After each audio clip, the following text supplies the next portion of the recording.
Hello， 歡迎嚟到叉叉 Cake啊！今日要同大家分享一款牛油果小食。呢一款牛油果小食咧，又有營養價值啦，又好食，做法又好簡單喎。我自己成日都食㗎。如果你減肥人士咧，更加適合啊！我哋睇下材料先啦 ，Let's go！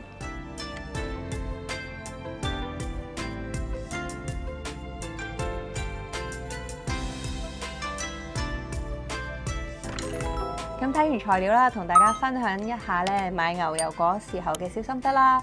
咁我通常咧都會買啲比較深色啲嘅、熟啲嘅，口感咧就 creamy 啲，好食啲啦。咁我而家開始做啦。咁咧首先咧，我哋將呢個牛油果咧切開一半，係啦，咁我切開一半先。哇！呢一個牛油果勁正，個核勁容易出咗嚟啦。好啦，跟住咧，我哋咧就喺個牛油果嗰度咧挖大少少，挖個窿出嚟。咁咧點解要咁做啊？因為你陣間咧要擺啲煙三文魚啦，同埋雞蛋入去嘅。嗱，咁樣挖咗個窿出嚟之後咧，好似咁樣之後咧就可以放材料噶啦。咁咧，我哋就會加呢個煙三文魚喺個底先嘅，加啲煙三文魚啦。我通常都擺2片嘅。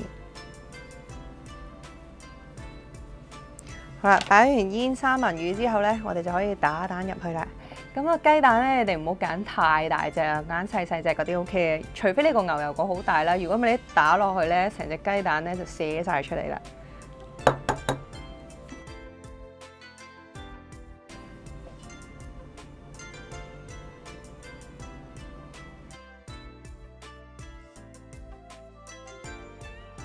而家咧就係加鹽同埋黑椒啦。同埋加芝士上蓋就可以入焗爐200度焗10至12分鐘啦。哇，做法係咪好簡單呢？